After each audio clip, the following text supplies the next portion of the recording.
आदरणीय आमच्या धम्मभगिनी सकपालताई, आपण या धम्मसहलीमध्ये सहभागी झालेला आहात.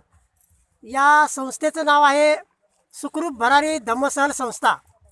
या संस्थेचे आयोजक बुद्धपुत्र तथा दिलीप गवई यांनी ही धम्मसहल संस्था, बुद्धगया धम्मसहल संस्था या संस्थेच्या माध्यमातून आपल्याला या पर्यटन स्थळावरती आपण आलेला आहात. आणि सर्व बौद्धांची जी पवित्र स्थळं आहेत ती आपण सर्वांनी त्या ठिकाणी नतमस्तक झालेले आहात. तर ताई, तुम्हाला याबद्दल काय वाटतं? म्हणजे कशा पद्धतीचं हे धम्मसहल आयोजित केली, त्यामध्ये सुविधा कशा होत्या, आणि तुम्हाला धम्मदान कोणी कोणी दिलेलं आहे, जर याबाबत जरा तुम्ही सांगाल का सर्वांना?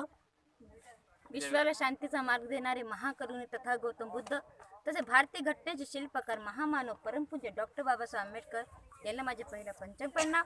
तसे उपस्थित सर्व माझे पर्यटक मध्ये जितके माझे बंधू बंधूंनी आलेले आहेत त्यांना मला सर्वांचा पहिला मानांचा जय भीम. आज आम्हाला इथं आमचे गवई सुखरूप भरारीचे आमचे समाजसेवक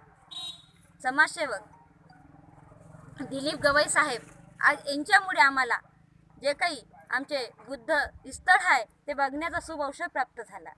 कारण आज त्यांनी आम्हाला इतकी सुविधा दिली आणि इतकी चांगल्या पद्धतीने सर्व जिथे आम्ही गेलो, प्रत्येक स्थळावर गेलो तितकली आम्हाला खूप सुंदर सुंदर माहिती त्यांनी दिलेली आहे आणि खूपच छान सुविधा दिली. हॉटेल म्हणा, जेवण म्हणा, प्रत्येक गोष्ट मतलब अशी त्यांनी दिली की त्यांचं वर्णन पण आम्ही जे करणार ते कमी आहे. तसं आम्हाला जे काही आमचे धम्म बांधव आहे ज्यांनी आम्हाला दान दिलेलं आहे, त्यामध्ये आमचे आहे मनीष गायकवाड सर, जे मोठे समाजसेवक आहे, आणि आमचे सुखरूप भरारीचे दिलीप गवई साहेब, एक बुद्धपुत्र यांनी आम्हाला प्रत्येक महिलाला जे पर्यटकमध्ये आलेले आहे त्यांना प्रत्येकला एक साडी दिलेली आहे. म्हणून आम्ही सर्व त्यांचे खूप आभारी आहोत.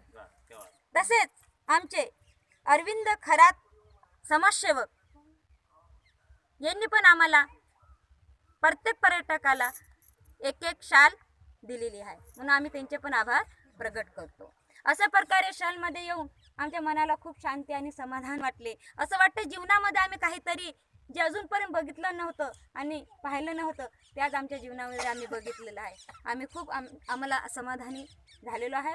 एवढं बोलून माझे 2 शब्द संपवते. सर्वांना जय भीम.